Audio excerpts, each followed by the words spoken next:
members are 68 national development platforms around the world.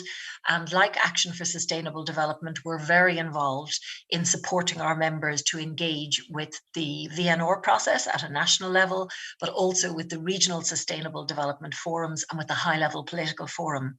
So I'm very happy to moderate the panel here today. The title of the first panel is The Central Role of Regional Civil Society Engagement Mechanisms, or what we call RCEMs, in SDG review processes at the regional level. And just briefly before I start, I have some great speakers here today. I'd just like to say that I have a huge admiration for the people who are involved in these regional civil society engagement mechanisms, because I think what they're trying to do is quite a serious task. It is to coordinate civil society engagement at the regional level with the regional economic commissions and with the processes that surround that.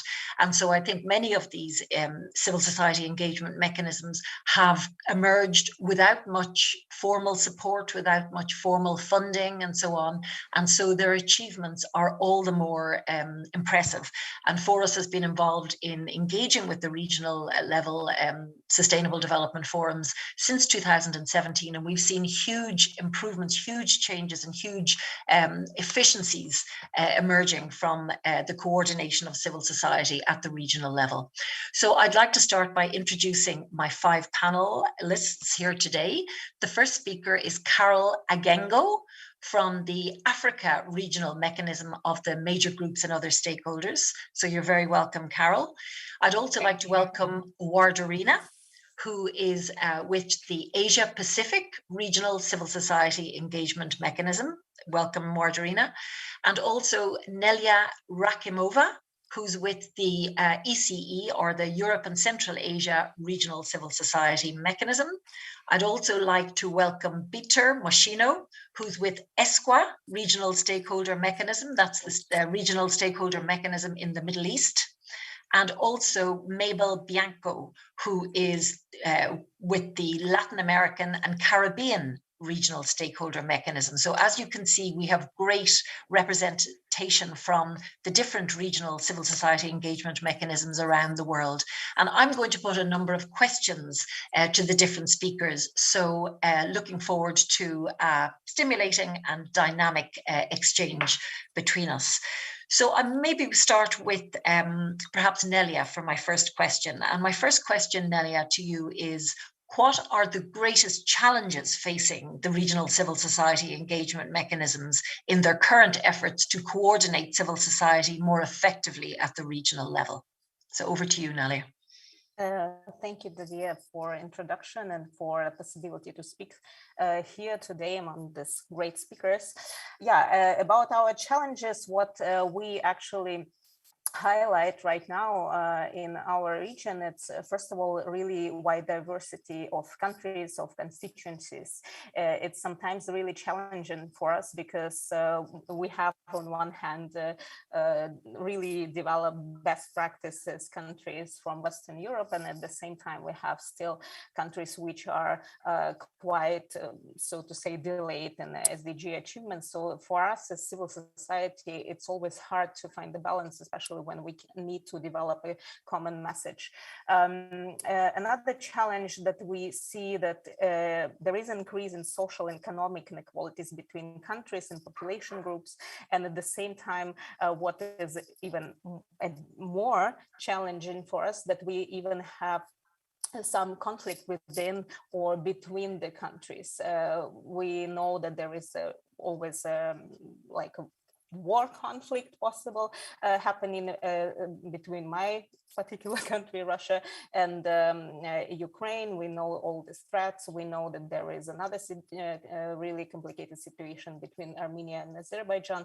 So of course, it sometimes creates even internal tension between the groups because you know, we need to work together, but still it can be quite complicated.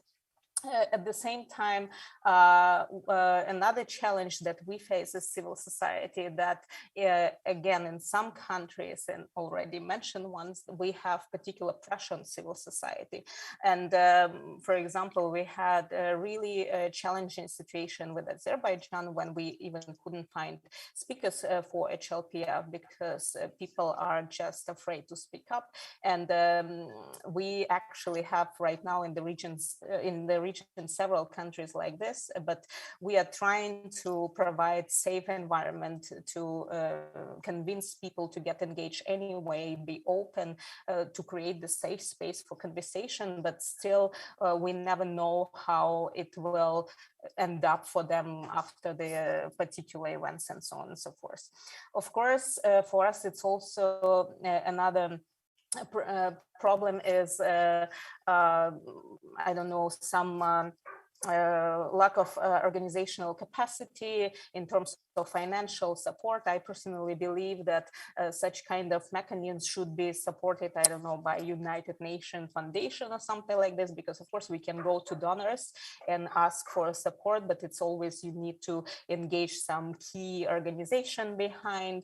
And and just because we have so diverse region, it's not always easy, you know, to say like, we have this huge umbrella, we need to provide support to all countries. So it can be quite complicated. And I think I really would like that UN looks at it more in a systemic way and find a way for funding actually this mechanism, at least for some basic organizational things we need to do. And the last point I would like to mention that, of course, we still lack some engagement from some particular countries. And I think it's also due to, I don't know, somehow limited tradition within the region of involvement with civil society, because when we look at our colleagues from, for example, Asia Pacific region, we see that there is this tradition of engagement of civil society. And for us, it's sometimes more complicated because lots of European representatives, they tend to, I don't know, communicate with EU, I don't know, bodies and do more advocacy on that side.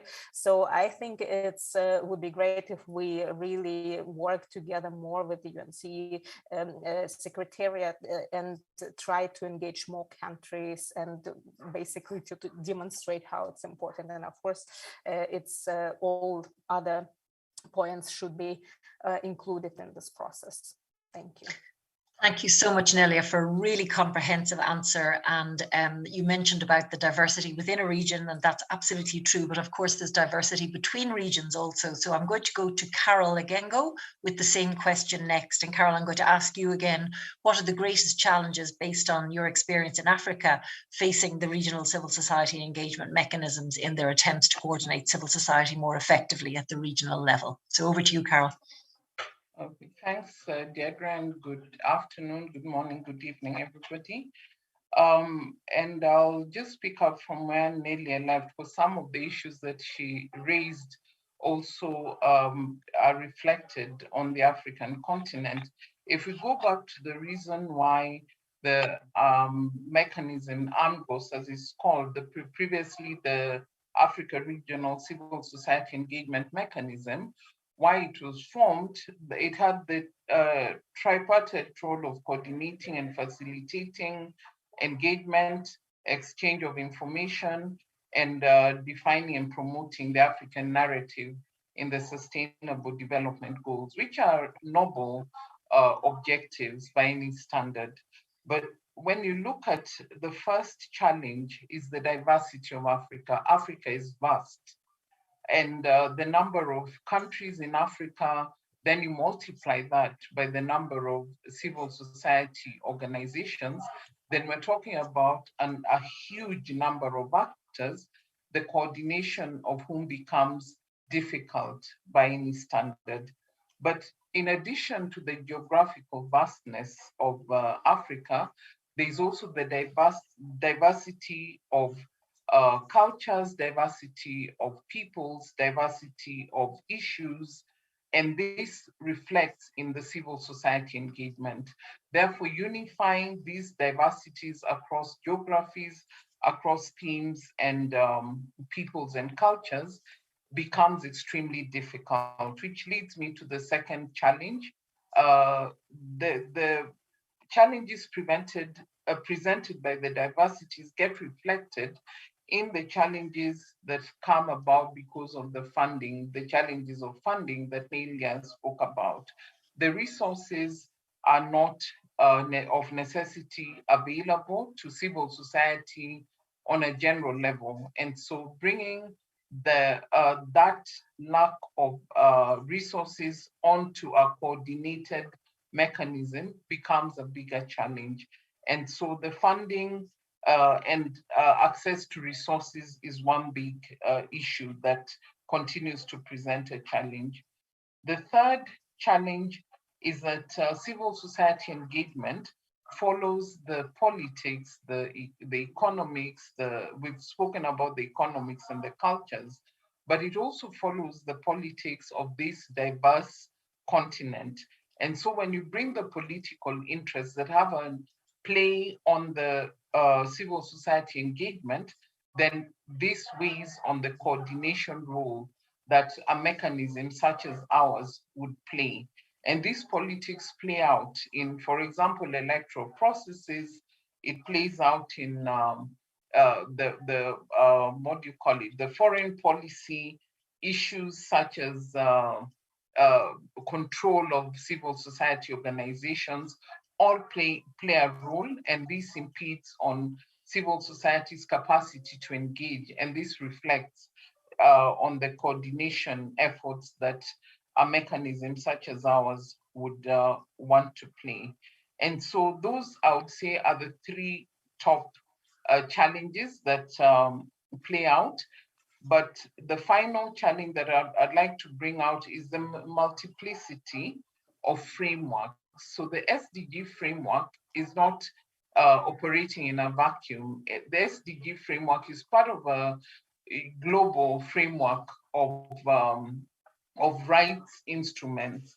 And so with the global framework of rights instruments, and you bring it now down to the regional, a lot of countries play the sovereignty card to kind of tame or to kind of control the engagement of civil society in spaces where they would be able to advance issues such as the SDGs in easier ways. So the interplay of all these issues present a challenge, but that is not to mean that we do not have successes, but I'll just stop there at those challenges because that's what the question was focused on.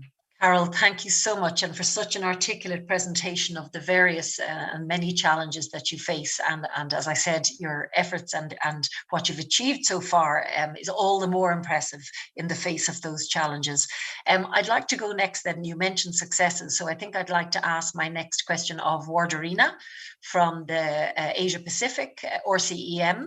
And that question I'd like to ask you, Wardarina, is can you share specific successes that have been experienced by the regional civil society engagement mechanism in your region to date at this level?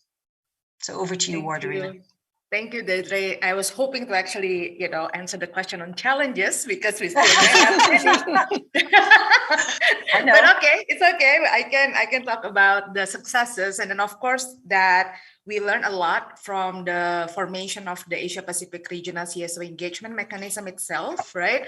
It's the first RCEM, and then it was even actually established before the adoption of the SDG back into, so it was established 1 year before, 2014, right? And then it was starting from this notion of like really wanting to actually have the possibility to actually have the bridge between the national level process and the global level process, right? And then with that, ASCAP has been very, very supportive, with all of the conversation about the IPRCM and et cetera, et cetera. One thing that we see, because we have done external evaluation for IPRCM actually, We try to look into our impacts, what is actually our lesson learned, what can be done better, and etc. etc. We can share with you later on the report of our external evaluation. Yeah. So one of the things that based on the external evaluation and also coming from all of our constituency, one is actually the APRSM is really good in doing outreach and movement building or cross-movement kind of collaborations. And then this is very important for APRSM because it's not only about engaging with the UN process, it's actually how we build strong coordinated position in relation with sustainable development processes that we can use not only in the SDGs process, but also in other processes. Like for instance, in APRSM, we are also engaging with UN environment process. And then UNDP also invited us to facilitate the CSO engagement. And then we already have like a very solid position, right? And then this position is actually, we taking it up coming from a different constituency of APRSM. We have 18 right now. And then we have a robust way to actually have a volunteer, make fact sheets, and then build our own knowledge, tools, and resources. So that is one. So we have that, and then we help that. And then I think that the second one that is mentioned in our external evaluation report is actually how we expand the space of the civil society in the regional processes, right? And then how we try to democratize the engagement space. So it's kind of, before, either in the UN or in the government level, there's also a tendency that probably the UN only knows certain group of people that they usually work with, right? With the APRSM, I think that one of the success is us for actually to broaden the constituency, make the wider engagement, and then with different themes that the UN can tap into, and then also actually bring that expertise in the forefront. And then for us in APRSM, it's very, very clear that we actually not wanting to have the usual suspects of the experts in the UN discussion. We actually want the UN and want the process of the sustainable development really grounded, meaning that we have the grassroots voices there, on the space, and then we'll be able to actually inform the decision and etc. I want to talk about the challenges, but yeah, I'm going to stop now unless you can give me one more minute, right? Well, I'll give you a very quick minute, but we are running short of time and I want to ask the other speakers a question. Okay, so okay. Very quickly. Okay, we can do it in the discussion later on. Okay, thank you so much, Wardrina, because I think you really managed to highlight, and I think it's very important to counterbalance the challenges with the successes, and you really had some successes, and it was, that's a great idea to actually evaluate your own work and the impacts of your work, successes and so on. So we're looking forward to you sharing that in the chat box a little later. So I'll now ask my next question of Mabel first. So I'm going to ask you, Mabel, can you share recommendations? And you're, Mabel, working in the Latin American and Caribbean regional stakeholder mechanism. So can you share some recommendations with us on ways to strengthen the depth and the scope of stakeholder participation to enable longer-term dialogue and effective CSO input on policy? Over to you, Mabel. Thank you so much. And well, I need to say that we are, voy a hablar en español, perdón. Quiero decir que nuestro mecanismo demoró en constituirse porque somos una región muy diversa, como se ha dicho, que tenemos además una dificultad de comunicación por el idioma. Entonces tenemos como dos partes, toda la América que habla español y toda la América que habla en Caribe especialmente inglés o francés. Entonces ese es una primera problema. El otro problema que tenemos, o las dificultades, es las diferentes orientaciones. Tenemos mucha experiencia y trabajo desarrollado, pero de distintos grupos de interés. Y al juntarlos en la agenda, fue muy difícil balancear esos intereses. Y como ya se dijo, una de nuestras principales inquietudes y preocupaciones fue que las organizaciones más grandes con trabajo regional y mundial no taparan la voz de las comunidades de base. Entonces, balancear eso es, creo, uno de los grandes recomendaciones.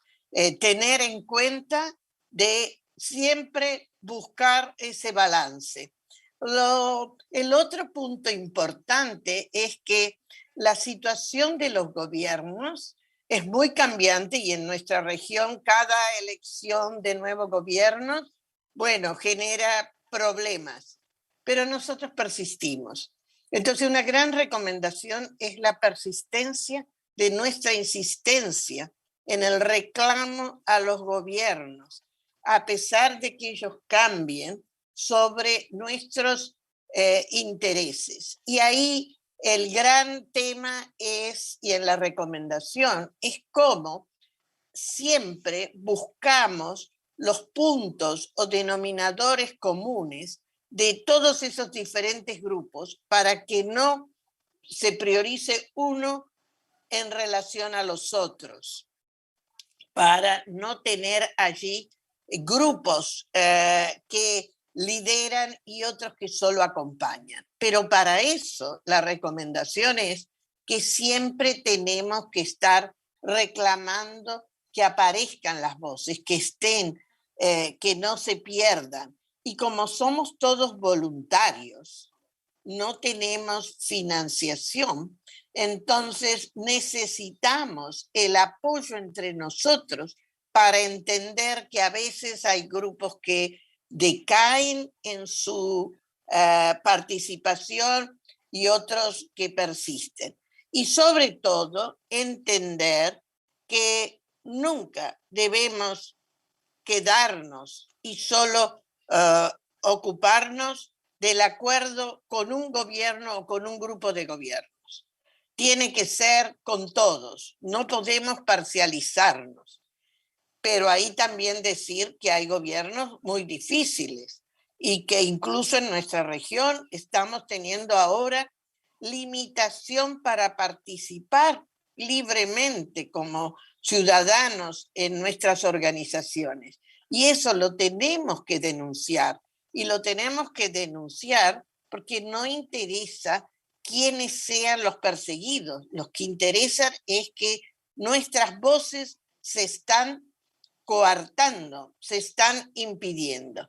Y en ese sentido, la colaboración con, en nuestro caso, con CEPAL es muy importante porque es donde todos los países deben encontrar su voz y su forma de articularse. Entonces, también una recomendación es incorporar en esto a las oficinas de los representantes nacionales de Naciones Unidas que nos ayudan a tener un diálogo mejor a nivel nacional, pero también regional. Y por último, decir que nuestra actividad no termina en la región, sigue a nivel global. Y ahí es donde debemos de ver cómo llegamos con nuestra propia voz y con nuestros propios intereses, que no siempre coinciden con los de la sociedad civil de otras regiones, pero eso es muy importante.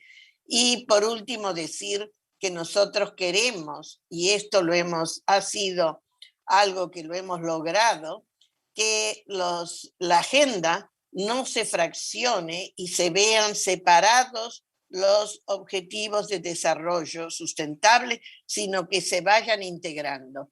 Y eso hemos conseguido que los foros regionales ahora se dan en esa forma y podemos ya todos los años, desde el año pasado, incorporar oficialmente un representante que elegimos nosotros Los 20 grupos que integramos elegimos un representante que participe junto con los gobiernos en esos paneles en que se discute el tema.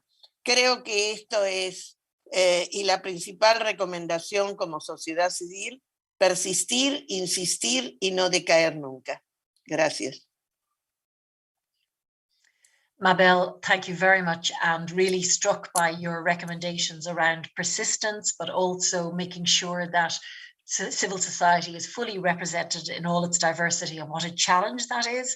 But also I noticed you mentioned working closely with UN ECLAC, and I think that's also very important, the relationship between the civil society engagement mechanism and the regional commission, the UN Regional Commission. So again, all very good recommendations. I'm going to move to asking the last question now of Peter, who is with the civil society regional engagement mechanism in the Middle East. And I think Peter might want to mention a particular success that they've experienced, as well as making recommendations about strengthening the scope and depth of stakeholder participation. So over to you, Peter, with my last question, sharing your recommendations.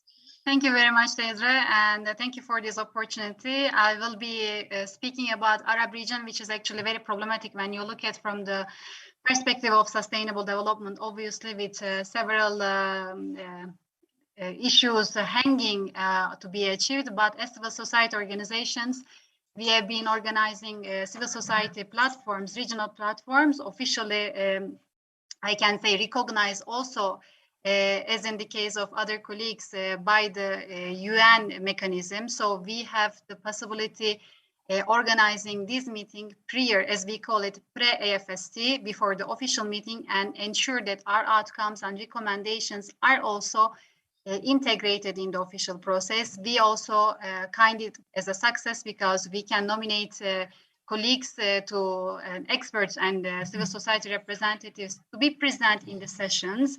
We even have exchanges with the officials about possible agendas and engaging good voices to ensure that civil society concerns are heard. But more important, the one success that I would like to raise is how we have been deepening the analysis and advocacy based on the outcomes of the regional meetings. So we don't see it as an one-time meeting that is happening and an engagement that comes only for the sake of VNRs or HLPF, but these thematic issues, these development issues that we have been analyzing is continued advocacy in different spaces. And we have also ensured to engage new constituents by time. For instance, this year we will have a youth forum before the civil society forum, and the representative of these youth forums will be in our forum and luckily also in the official forum that will happen. And at the level of recommendations, if I may say something, there is no need, of course, to say that the transformative nature of Agenda 2030 is based on stakeholder partnerships. So we cannot actually discuss whether or not, but how we can do it as effective as possible. And for this, I guess the one important thing is the narrow approach of consulting and consultation with civil society should be let aside.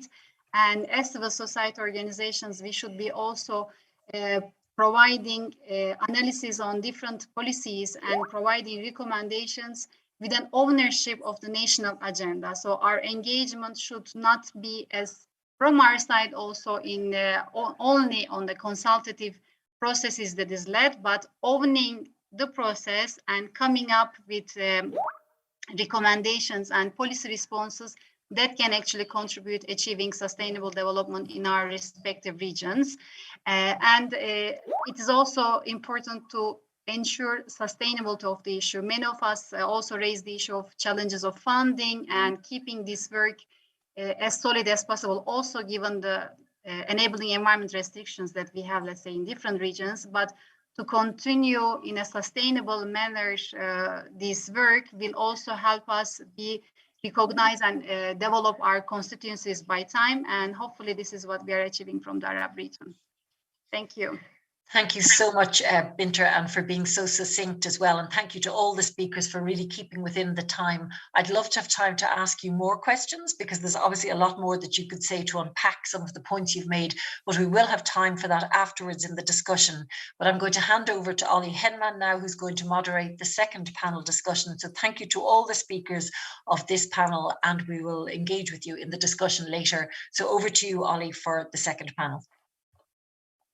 Thank you so much, Deirdre, and thank you to all the colleagues who've just spoken. A very, very strong all-female panel. I'd just like to congratulate everyone again. And please do feel free to add your links in the chat. I know there's been various people requesting the links to the various regional mechanisms. So to all those who've just spoken, please do add your links in the chat. And as we said, we'll come back for further discussion. So it's my great privilege now to be able to guide the second part of the conversation.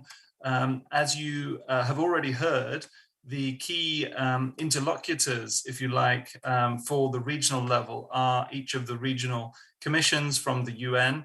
And I have to say, we are incredibly fortunate today to be joined by representatives of all of the UN regional commissions. When we first put together this panel, we weren't sure if we would have the availability, and we're very grateful to all of you who have made the time to join us today. So we have a very strong second panel now for you to give you some insights from the UN point of view. First of all, we have Nicolas Nahimana, who's the Partnerships Officer at the UN Economic Commission for Africa, UNECA. We have Mrs. Yana El Baba, a Sustainable Development Officer at UN Esquire, Western Asia, which covers the Arab region, as we've heard. Ricardo Messiano from UN ESCAP, from the Asia Pacific region. Monica Lin from UNECE, and from the Europe and Central Asia region. And then we have Luis Flores, who's joining us from ECLAC, from the Latin America and Caribbean UN Commission. So thank you all for joining. And I'm going to try to follow a similar pattern to Deirdre and put two different questions to some of you, and feel free to also chip in other thoughts that you may have. The first question really is to think about how, from your point of view, how from the UN Commission's point of view, you've been able to enable stakeholder engagement. And I'd like to start, if possible, with Nicolas from UNECA. If you would like to maybe talk us through some of the steps you've taken to open up the space for this dialogue for stakeholder engagement. Over to you, Nicolas. Thank you, Ollie, for having invited me. Can you hear me? We hear you well. Okay. So with respect to how at the Economic Commission for Africa, we engage major group and other stakeholders in sustainable development processes and regional forum. So basically what we have done for about 18 months now, or close to 2 years, in fact, we have established a secretariat within the Commission, which is dedicated to supporting major groups and other stakeholders in their activities throughout the year, so that they can be better prepared for the regional forum and also for the HLPF. So that's the first one. The second one is that during the Africa Regional Forum on Sustainable Development, we always have a pre-event, which is a capacity development workshop for major groups and other stakeholders, which takes place a day or 2 days before the forum takes place. And this provides an opportunity for major groups and other stakeholders to discuss their contribution to the sustainable development goals, and also how they review the implementation of the Agenda 2030 and the Agenda 2063 to 63, the Africa we want, because we are based in Africa. So as part of this forum, of this workshop, we also come up with an outcome document, which is summarized the key issues or the key messages of major groups and other stakeholders that they have prepared for themselves. And then we also provide them an opportunity to share these key messages during the main forum. There is a specific session for that. And then these key messages for major groups are also incorporated in the outcome document that is of the forum itself. There is a summary of African positions that are submitted for the consideration at the HLPF. So that's the second way we support the engagement of major groups. The third one is that within the forum, especially this year, the one we are preparing, we have made it our objective to ensure that in each panel where member states are discussing, there is always a representative of major groups and other stakeholders. It could be representing the youth, it could be another from all different constituencies making up the major groups and other stakeholders, but we ensure that at each session, we have a representative for major groups and other stakeholders. Yeah, so I think I could summarize my remarks in those 3 points, and maybe I can come back if there's any additional points to add. Thank you, Oli, over to you. Thank you, Nicolas. That's a great summary and very useful to hear, particularly about that pre-meeting that I think has become more and more the standard across each of the regional forums to ensure that there is that opportunity for dialogue beforehand. Thank you so much. And again, please feel free to add contacts or links in the chat. So perhaps now we can come to Yana, Yana Elbaba. Perhaps you might also talk us through some of the methods that you've used to open up the space for civil society in Esquel. Thank you, Oli, and hello to all the participants. There is, of course, the pre-forum, as Peter mentioned a while ago, where we, of course, open the space to the Arab Civil Society Platform on Sustainable Development to discuss the issues and report back to us on their key recommendations.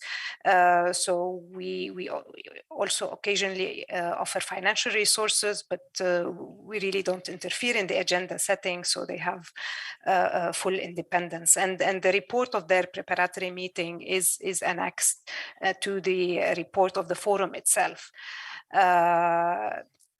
So that's one aspect. Now, the Arab Forum itself is designed as a multi-stakeholder forum. So it's not really an intergovernmental one, like perhaps in other regions. So civil society are invited as speakers, and they interact with the issues. And here, in addition to civil society and government, we have also private sector, academics, parliamentarians, youth, etc. So really, we are very proud of having this forum as a multi-stakeholder one. And as such, the outcome actually of the Arab Forum is not a negotiated text. It's really just a compilation of messages coming from the forum, and we prepare that as ESQA and we convey it to the HLPF. So this has allowed the outcome document really to include very strong messages linking the political dimension to other dimensions of development, a strong focus on human rights, civic space, etc., which I would be honest, I would say if it was an intergovernmental process, we may not necessarily have it as strong messaging as it is. Over the years, we have increased the diversity and geographic representation of civil society participation. And this was made even possible through the virtual modality in the past edition and in the next edition. So this is also a positive point. To note also that the Arab Forum is not, of course, our only venue for interaction with the civil society on the 2030 agenda. We do advocate for civil society engagement in the VNRs, and also now more and more also at in the VLR, so the local level reviews. So through our regional workshops, which we organize twice a year, we do shed light on a number of issues, including, for example, the use of shadow reporting from civil society on the agenda. Very briefly, if I may say, we're humble in saying that there are areas of improvements. There are a lot of areas really to improve that. And we recognize that we need to find mechanisms to sustain the interaction with civil society in between the forums on selected issues. For example, if we are going, and we've heard from the CSO earlier, that if we are going to really expand and democratize the space, the civic space, so we really need to ensure that the principles of the 2030 agenda are really mainstreamed in the work of civil society and in their own power structures, and we do struggle with that, and the civil society struggle with that also, and we are pushing with our partners to have a more formalized, really, and inclusive mode of civil society engagement that really captures the diversity of the actions at the national level, and pushes also for a strong connection at the global level through the major groups and other things. Thank you, Oli. Back to you. Thank you so much, Joanna, and thank you for that quite comprehensive analysis. I wasn't aware that the Arab Forum is itself a multi-stakeholder forum, and that makes it very interesting in terms of the dynamics. So thank you for that clarification and those opportunities for civil society to engage and shape the agenda.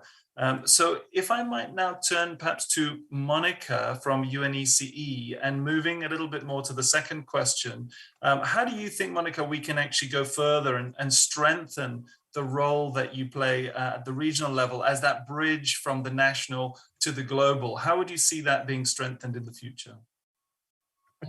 Well, thank you very much, Ali, and thank you for inviting me. Now you're taking me a little bit by surprise, because I was prepared also to say a few things on our cooperation with our RCM, and maybe I can still say a few words on that, and then come to the second question. Definitely, I think in some aspects it's similar to what we have heard now from colleagues. I think we have quite a well-established collaboration with the RCM in our region. It was modeled along the one in ESCAP, and I think we have really tried to give them as much space as possible, starting with consultations, even telling them how we intend to structure the agenda. So it's not just starting shortly before the forum, it has started in autumn for the forum that we will have in April. Of course, then we involve them in the further shaping of the agenda, and there is a civil society forum usually the day before. There's reporting back with the key messages from the civil society forum into the high-level policy segment of our meeting. They select at least one speaker for each of our sessions, for the plenary sessions, but also for our peer learning roundtables. And this year we have also encouraged them to be in touch directly with the lead organizers of these peer learning roundtables, and that means regional UN system in our region, who are shaping many of these roundtables. And we are curious ourselves to learn how that will work out. And we hope very much that that will also turn into a good collaboration.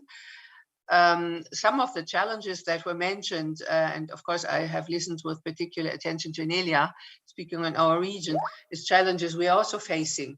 You know, of course the region is diverse, and there are some big NGOs well established in the western part of the region, who sometimes may think, okay, they have their own voice and their own constituencies, and perhaps it's more difficult then to integrate them into this RCEM.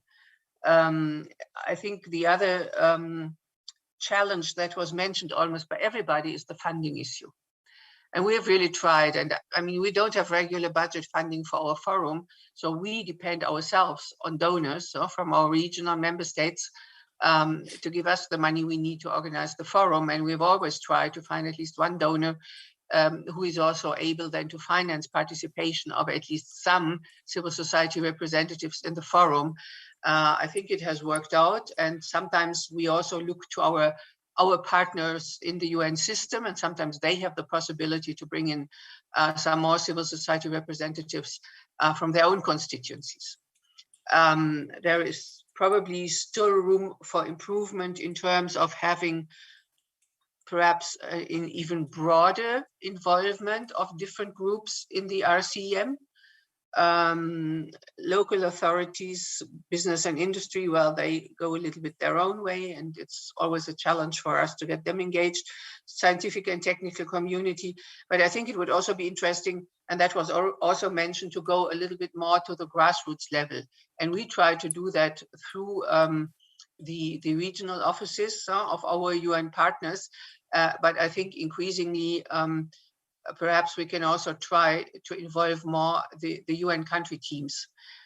They have their own constituencies, and sometimes really very, very interesting experts also in civil society in the countries working more at the local level, to whom we, as the regional commission, do not have necessarily access, or we don't even know them. So I think that would definitely be something where we could do further work, you know, both from the side of the civil society, of the RCM, but also from our side, teaming up more with the UNCTs, which is very important in the UN development system reform anyway. I think I stop here and come quickly to your second question, and that, I think, for me is actually the more difficult one. I think the collaboration we have with civil society is quite well established, and improvements can be more in the fine-tuning of it or in the further expansion.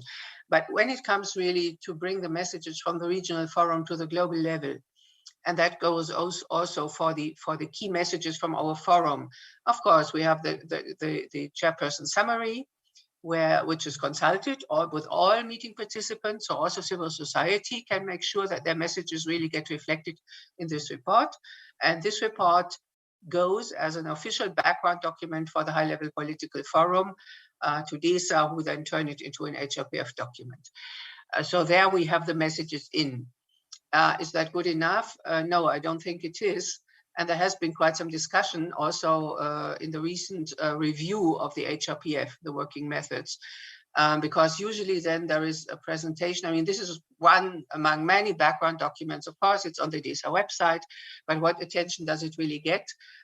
So we have always been pushing from the regional commissions that we need more visibility of the regional perspectives, not only from the forum, but also maybe other regional organizations. Sometimes then the last years we had a regional session, regional perspectives, half-day session, where again, there is another possibility also then to bring in civil society. There is a presentation of the key messages of the forum by the chairs of the regional forums, but that is usually 5 to 10 minutes. And there is then not enough space. It's usually in the ministerial segment, but then there is no space for discussion, for an interactive discussion then with the governments and other participants.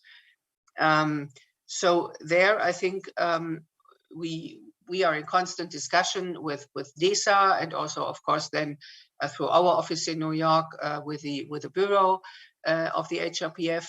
How can we get the regional perspective better reflected there? In the newest resolution that was adopted after the review, I don't see any basic changes there. I don't think there is much more space there. So we just have to keep up the discussion, and sometimes it also depends, you know, on the Bureau of the High-Level Political Forum, you know, how open they are to these discussions or what their priorities are.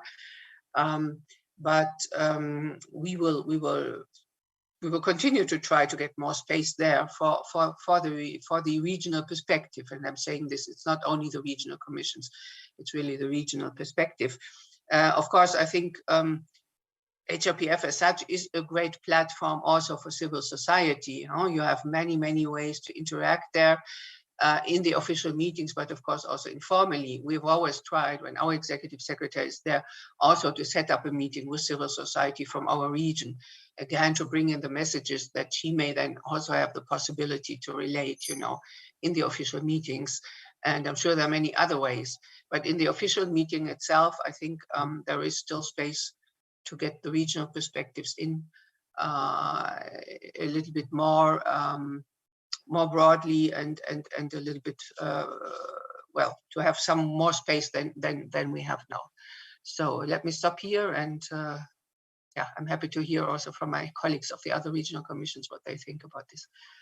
Thank you. Thank you so much, Monica. And yes, we'll certainly have time to come back to some of those wider questions in the final half an hour. We still have 2 more regions to hear from at this point. I would like to go next, if possible, to Ricardo Messiano from SCAP. We've heard quite a lot about SCAP and the good models that you put in place. Would you like to just talk us through a little on the first question around your model, but also to think about this second question, and how do we strengthen what's coming from the regions to the global level, and perhaps also thinking at the sub-regional level? I know in Asia, you've looked not just across Asia, but at different ways of breaking down into sub-regional discussions. So Ricardo, over to you, please.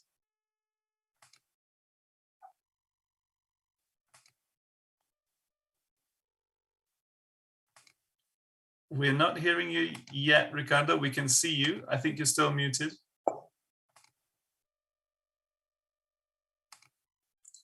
We don't seem to hear you, I'm afraid. Are you able to unmute?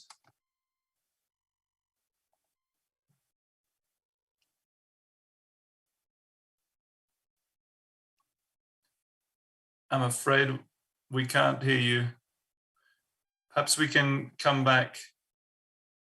We can come back next to Ricardo. Okay, so then we have Luis Flores joining us from CEPAL, from ECLAC. Perhaps, Luis, you might also consider the first question, but if you can also give us some thoughts on the second question as well. I know you've thought a lot about how to strengthen that regional voice and the unique role that you can play bridging from the national to the global. Over to you, Luis, please. Thanks very much. Can you hear me? Yes, absolutely. Okay, great. Hello, everyone. It's a real pleasure to be here. And I would start by thanking Deirdre and Oli personally, and also Action for Sustainable Development and Forus for bringing us together. I think this is a very relevant instance, and I have a relevant request in that sense. I would really appreciate if we could follow up, because I think that bringing together all the regional mechanisms and all of my colleagues from the different regional commissions has a great potential in terms of connecting and getting to know more about challenges and experiences from other regions that might enrich our own experiences. Having said that, what we do at the regional level, very briefly, is very much in the line of what Nicholas and the other colleagues were mentioning. We have a preparatory day before the regional forum, which is usually held the day exactly before, where civil society representatives get together and agree on a declaration that relates to the forum. Then we do as much as we can to include civil society representatives in all the panel discussions. We also, whenever the presidency, which is the country in charge of the forum, allows it, we bring in the inputs of the civil society to the governmental declaration. And throughout the year, we have a working community of countries that mainly the technical people that deal with the Agenda 2030 at the national level. And we discuss different topics and issues, and we do as much as possible to bring the voice of civil society into those discussions. We usually have 2 or 3 in the year where a civil society representative comes in and shares the perspective of civil society groups. in terms of challenges, I would like to grasp on what Monica was saying, which is still a challenge for the UN system, and it relates to how we can better connect to RCs and country teams. Because one of the dimensions that I think we're missing in this conversation is the national level, even though we take for granted that the VNR processes are perhaps good enough to embark national civil society. I believe there's still a lot of work to be done. And in that sense, this instance is really appreciated by us because it helps us have a broadening understanding of what is happening in other regions and also share the different challenges and complications that we have. In terms of the second question, it's really complicated because I think we've all stakeholders have been discussing the role of the regional forums in terms of whether they're there to prepare countries for the high-level political forum, or if there is something else. We've tried our best to build a space for dialogue within the regional forum that is not available at the global space because of its overwhelming participation of different governments and stakeholders. So we try to do as much to bring the conversation that happens at the regional level and perhaps show some of that at the global level, at the high-level political forum. Finally, I would like to say that it would be very useful if we could kind of build up a map of the regional and let know each other about this map, or perhaps deepen that mapping exercise in terms of not only mapping, but also identifying and connecting regional mechanisms with regional commissions, and then perhaps to the global level, because I think that would be very useful, and it would be a very useful instrument that we could offer also the resident coordinators and the country teams. And this is an exercise that has not yet been done. And I think we could really put our efforts into it and it would be very fruitful. Thanks.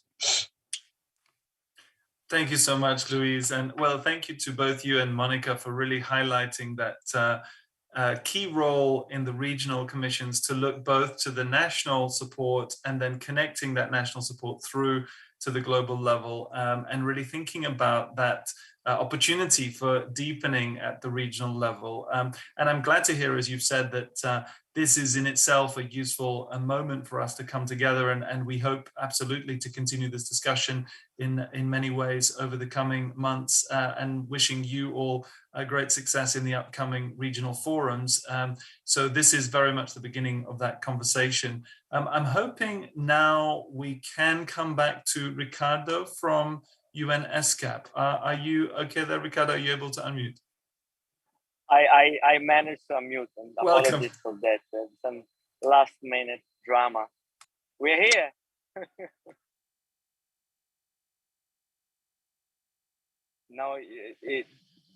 Now you are muted.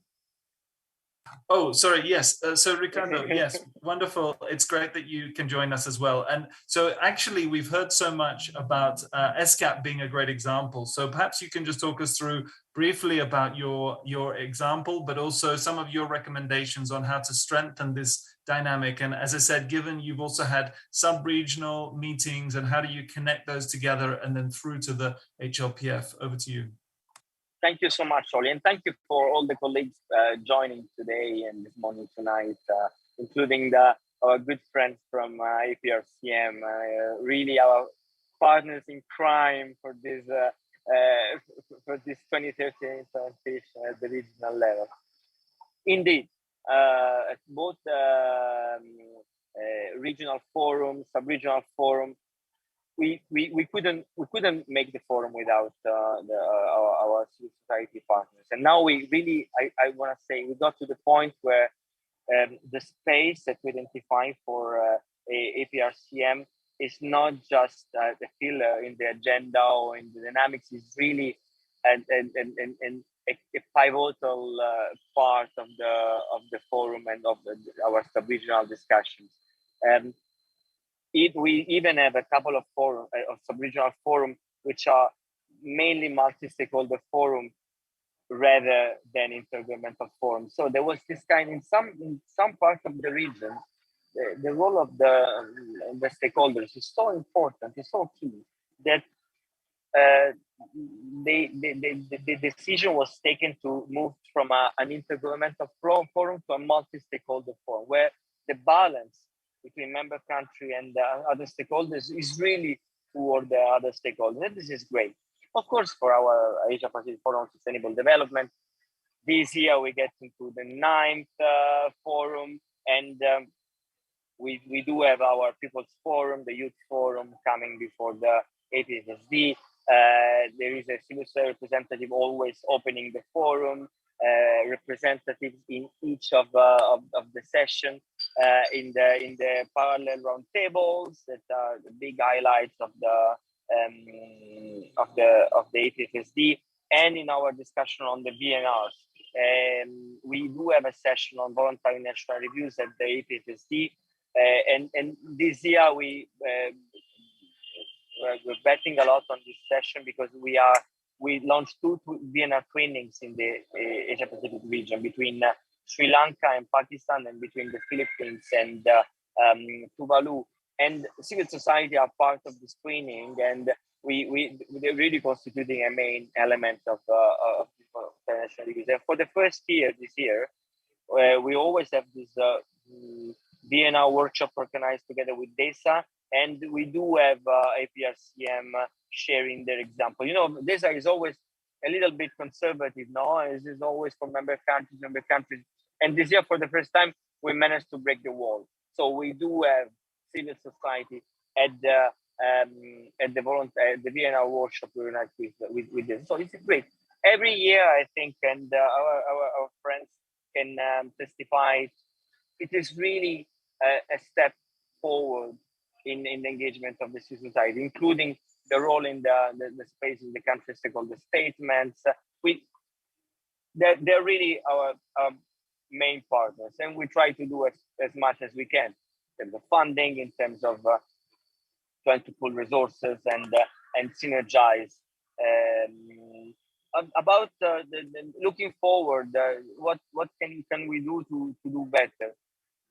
Of course, you can always put some efforts in the way I think. So what I think is at the regional level, this dynamics and the relationship between SCAP, member countries, civil society is working well, and we're also expanding our basis to all the major groups, but also other stakeholders, which are non-state stakeholders, which is the parliamentarians, Supreme Audit Institution. What we really want to try to do is to create between, I think, major groups within civil society and parliamentarians, civil society and business community, the Supreme Audit Institution, the local authorities. We want them to strengthen their ties, their connections, so that the forum, the sub-regional forum, and every activities we do, we can really expand this basis. And if we have a strong base at the regional level where the different elements of the non-state actors can get together, then it's easier to speak with one voice at the high-level political forum, for example. I dream of an HLPF where the space for the civil society is not the last minute of the last country stakeholder statement, and where people are fighting for a space. My dream is where the region speaks with one voice, being it from member countries, from UN, from civil society, from sub-regional organization. We will get there, I'm sure, but we need to cement this at the regional level. We're trying to pioneer this, we're trying to do this, and we hopefully will be able to do this at a high-level political forum in the near future. Over.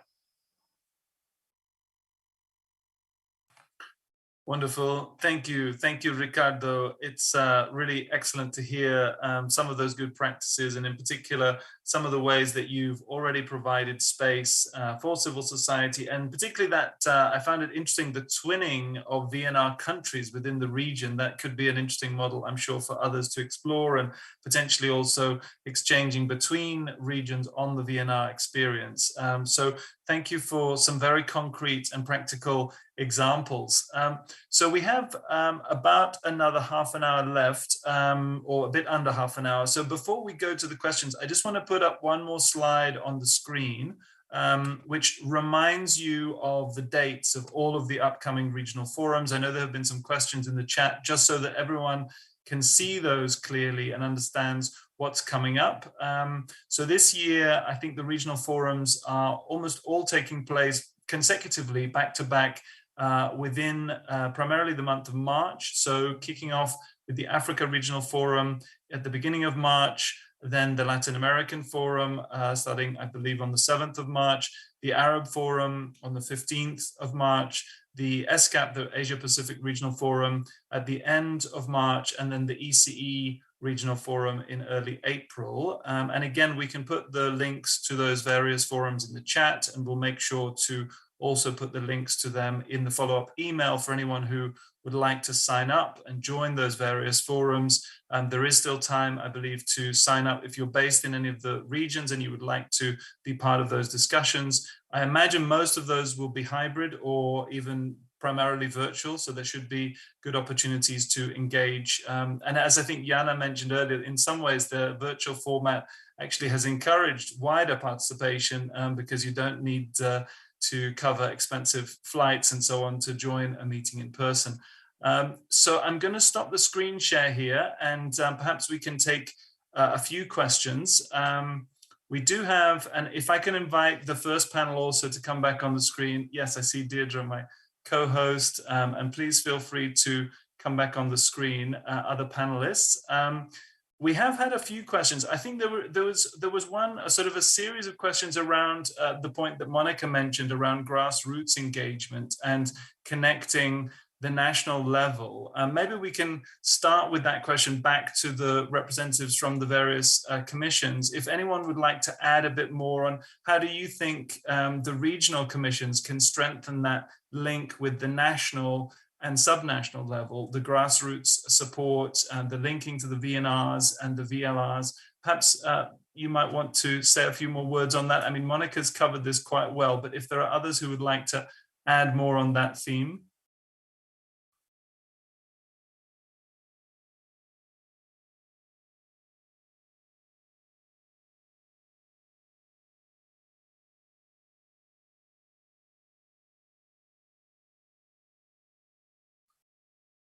Anyone who would like to add? Yes, I think Louise is unmuting. Yes, perhaps just a brief reflection on what we've been discussing, and going back to what Carol mentioned at the beginning.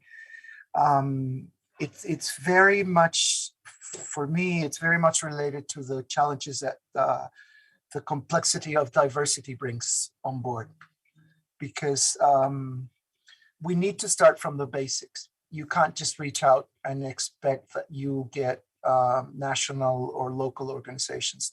There are there's not only the language gap in many regions, but there are also many cultural gaps, and then the politics around all these different areas and actors.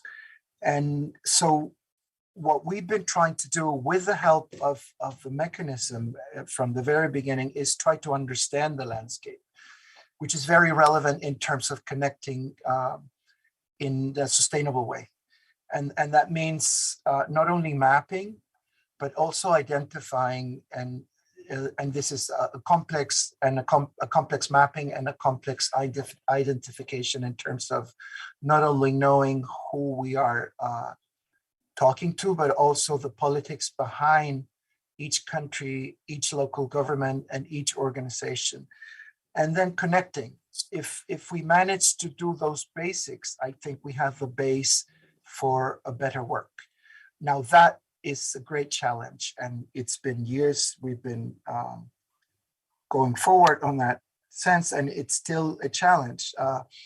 I don't know, Oli, if you remember from Partners for Review, the effort made by our friend in Canada of mapping organizations. I think something like that would be very relevant, but then again, it's very political, and in many countries it represents risks. But still, many times, and I say this because I've been NGO, I've been government, and now I work at the UN. Many times from the NGO perspective is the lack of political will that makes government not engage with civil society, which is in many cases what happens. But in other cases, it's just the lack of knowledge or the lack of know-how, or who do I reach out to? And that is a great challenge that it's still ongoing. And so wrapping up basically is dealing with the diversity of the actors, mapping, identifying, and connecting as the main advice from our side. Thanks. Can we speak? Yes, sorry. Please. Thank please. you. Yes, thank you.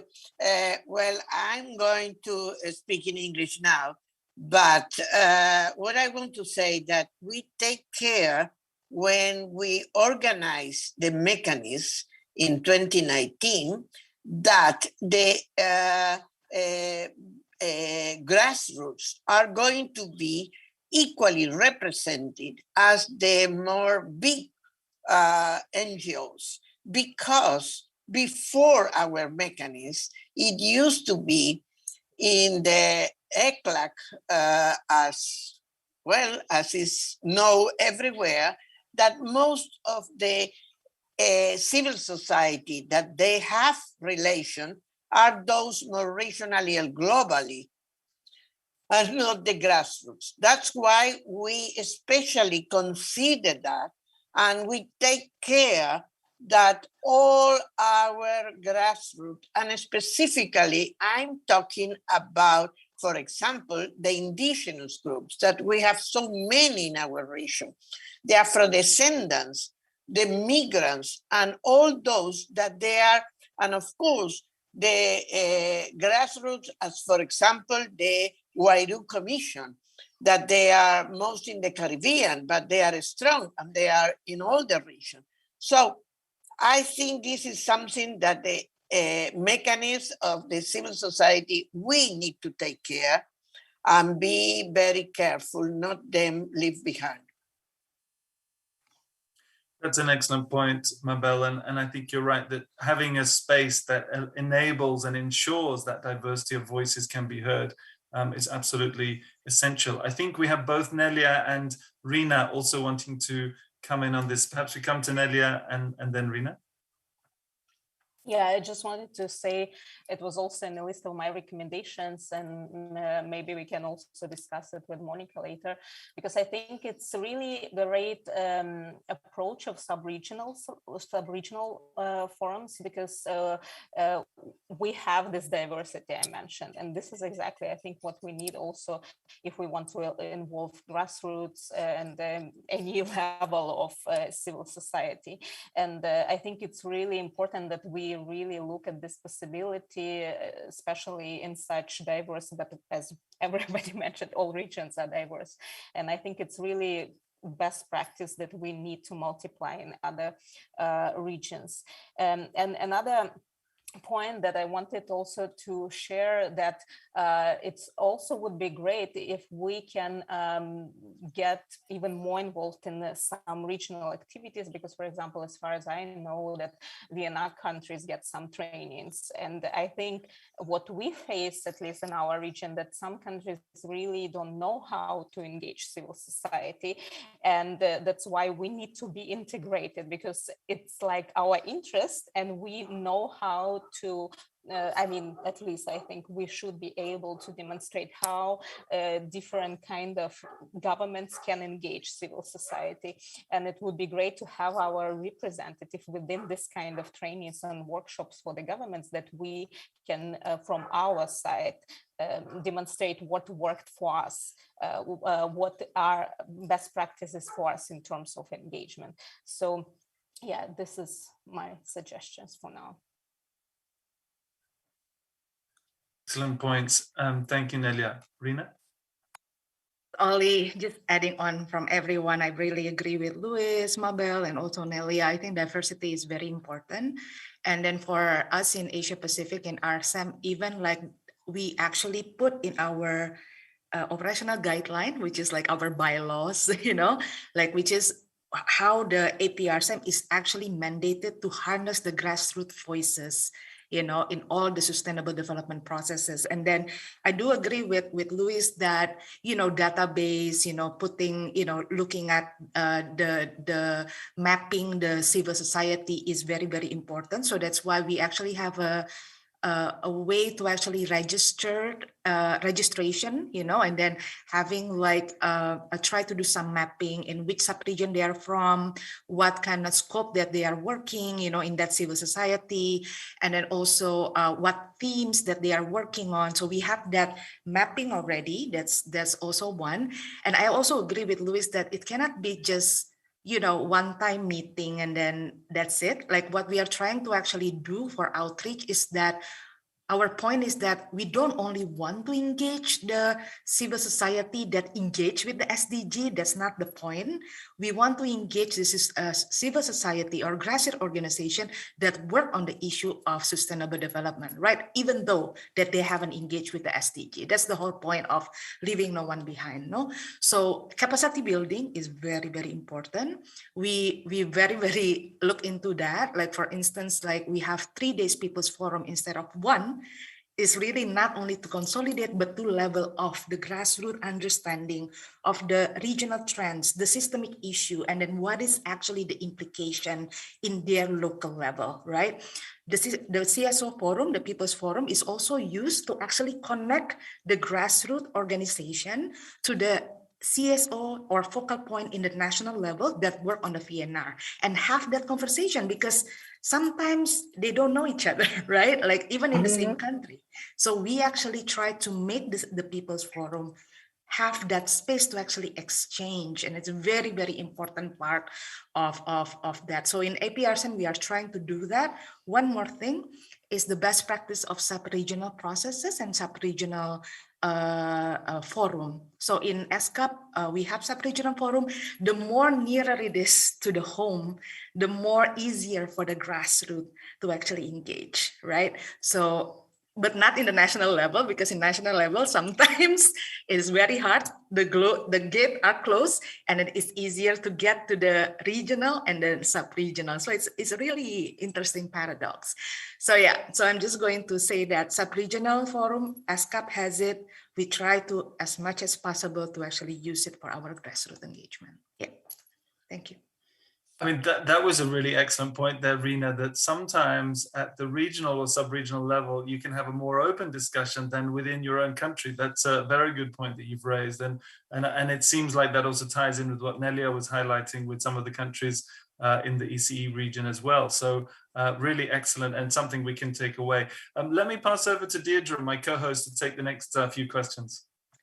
Thanks a lot, Ollie. And I just had my hand up briefly there just to follow on what some of the other speakers have said, because it seems Forus has thought a lot about this. We're a global network, as Action for Sustainable Development is, and we often have to work really hard to make sure that the voices of the grassroots are being heard and reflected properly throughout our network. But it seems to us that the structuring of civil society is going to be a big challenge going forward. There's so many different levels at which civil society is operating, from the local to the subnational, national, sub-regional, regional, and so on. And we have to find a way of connecting all these different levels so that people feel that their voices are heard. And I must say that even despite all the challenges mentioned by the regional civil society engagement mechanism so far, I think there is trust building there, certainly in my experience of the different RCEMs, that, you know, there is every attempt made to include all the voices, to make them as, you know, genuinely representative as possible, to very democratic processes for selecting spokespersons and so on.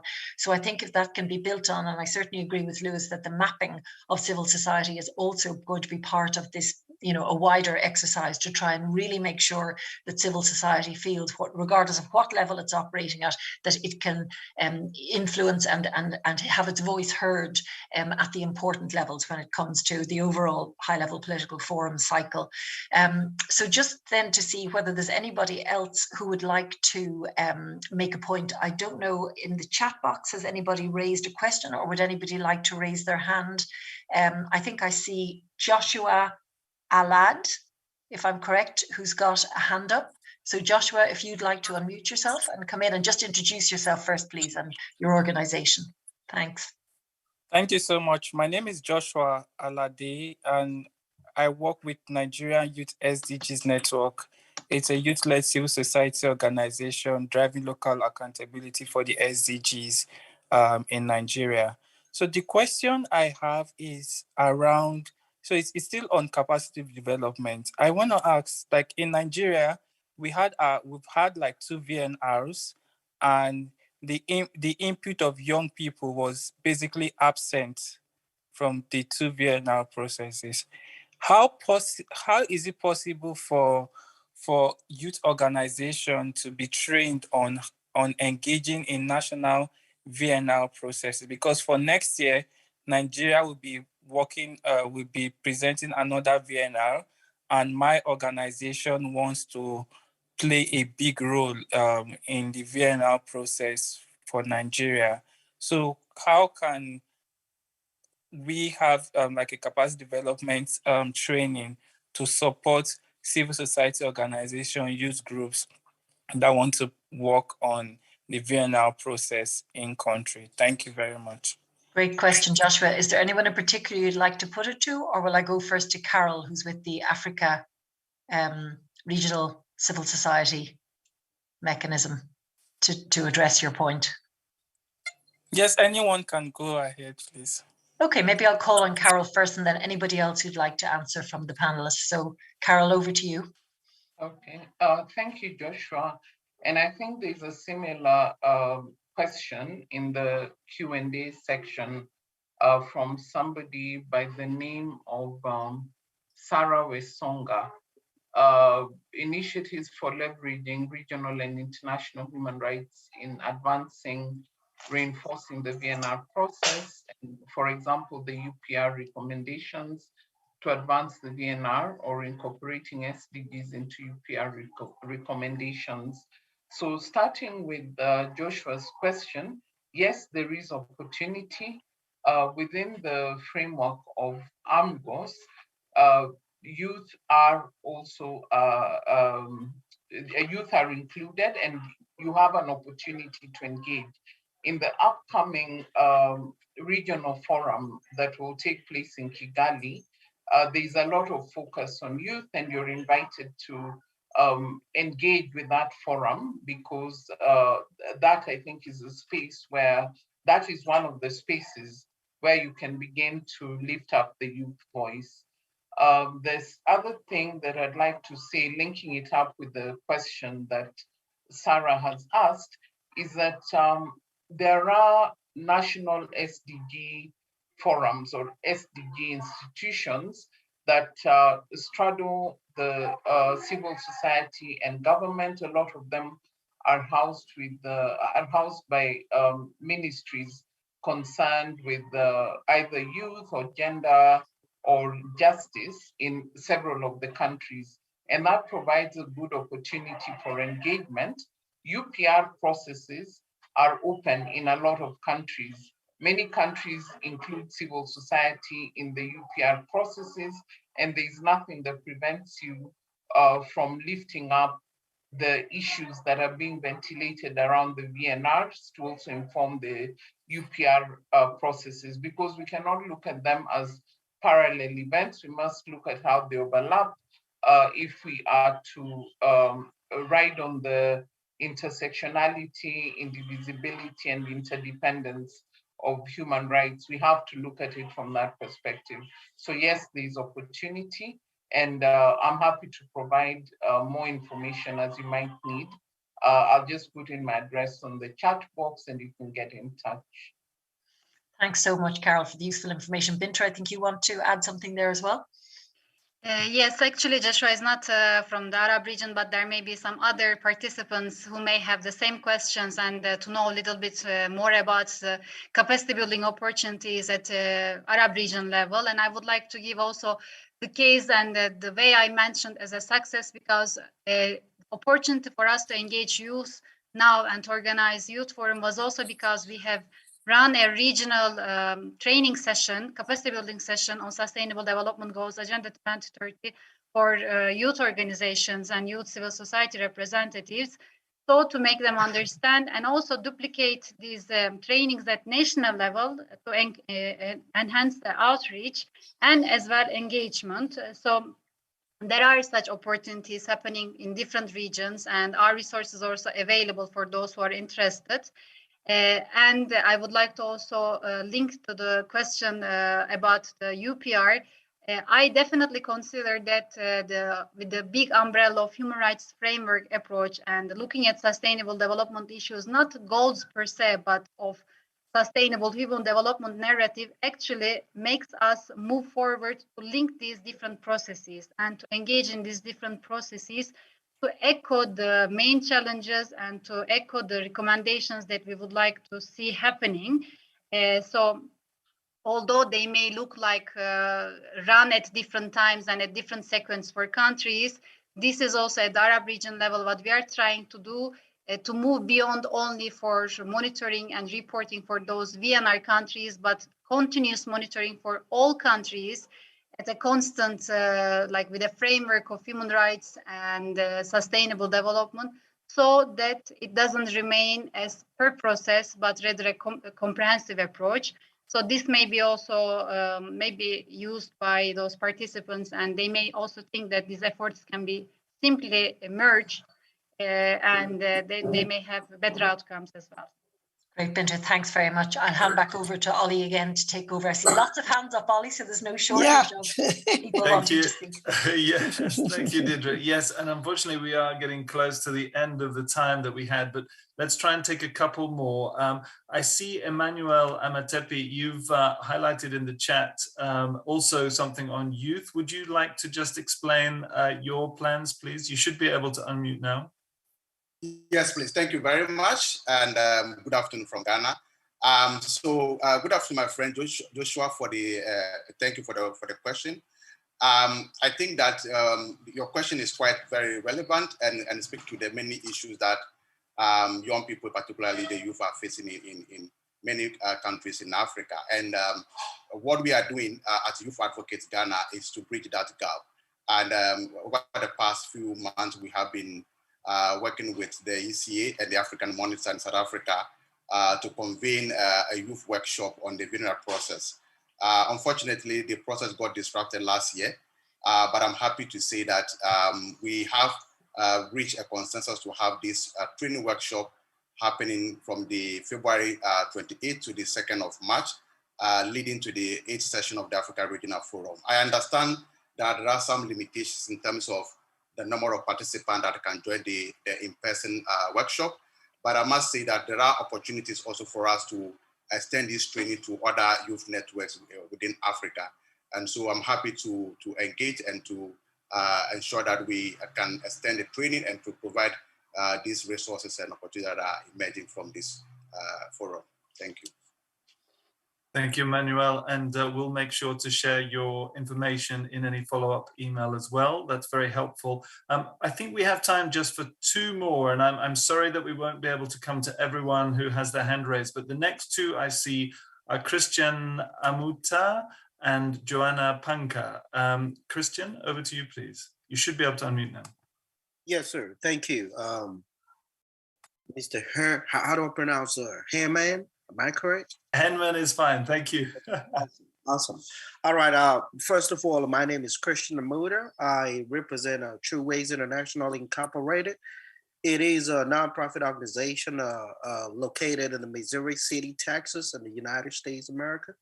And what we basically do is we encourage the support of disadvantaged children educationally, sick children, children in the orphanage, children in the juvenile facility, and children with disabilities in trying to help them get incorporated into the society.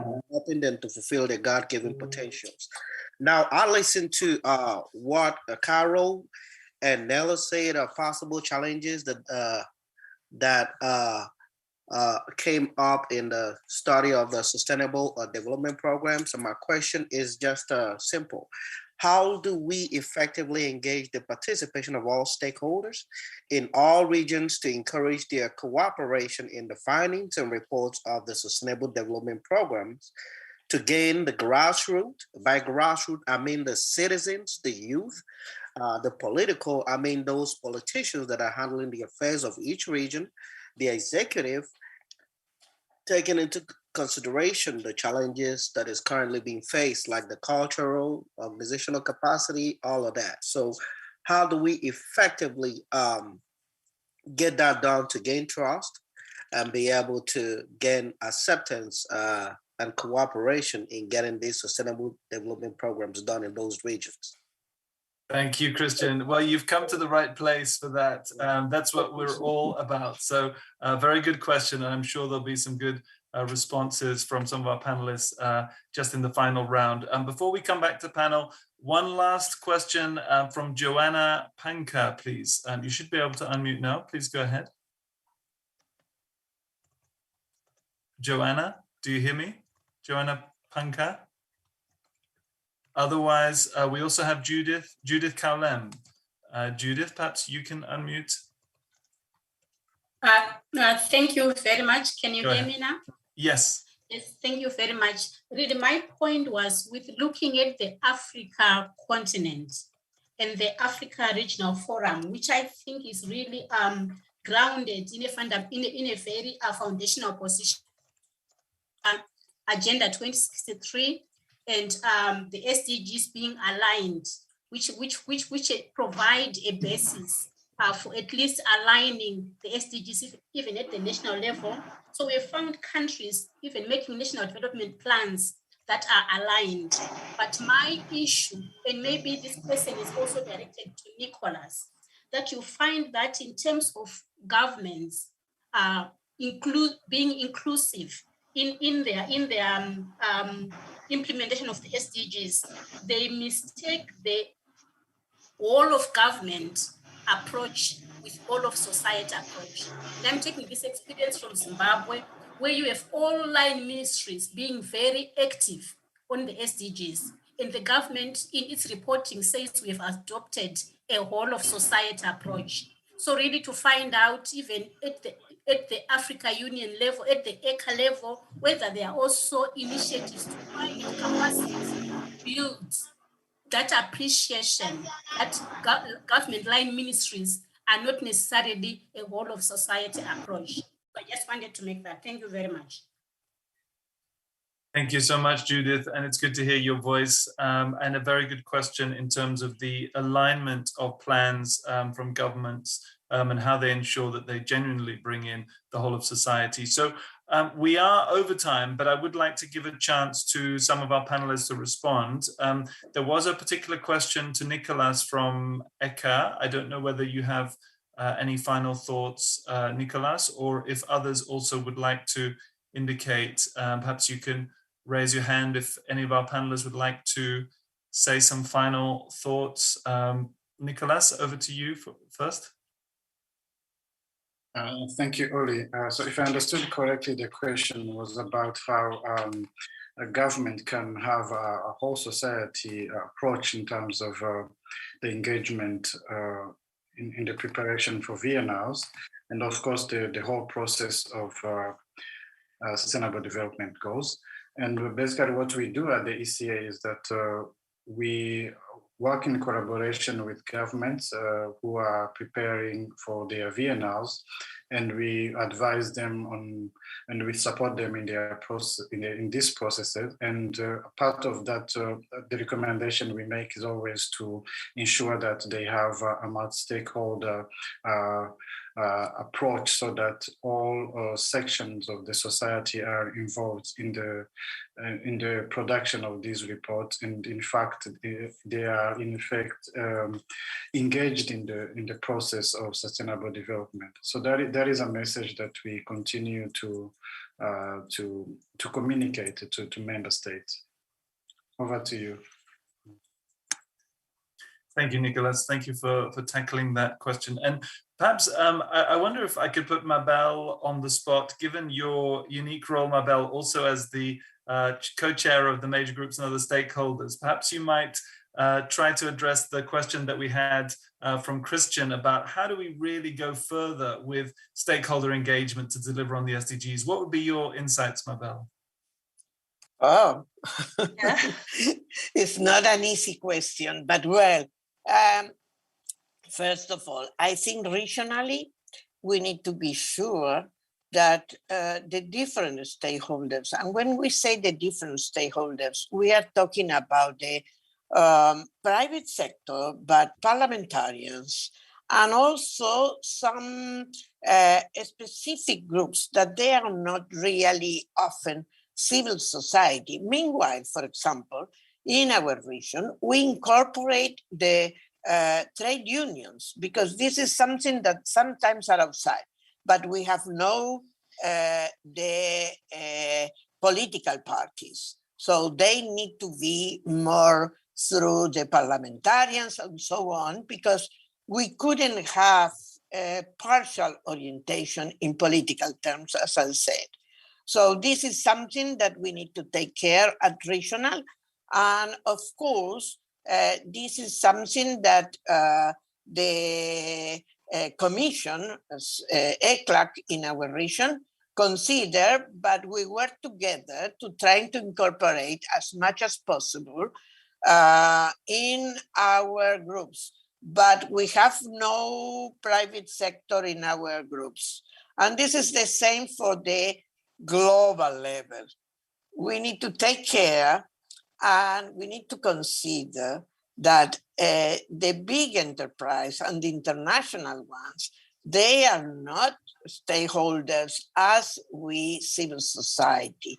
So they need to be separate and they need to have their own work and their own voice. But it couldn't be inside our groups. In our groups, we have the small business, the farmers, for example, and many others. But we need to take care not to make a confusion in which those that they have lucrative interests so strong are going to be able to participate as civil society and other stakeholders. So this is something that we need to take care, as the same as the political parties. Both are needing to be very careful how they are participating and where. I don't know if I answer, hope so.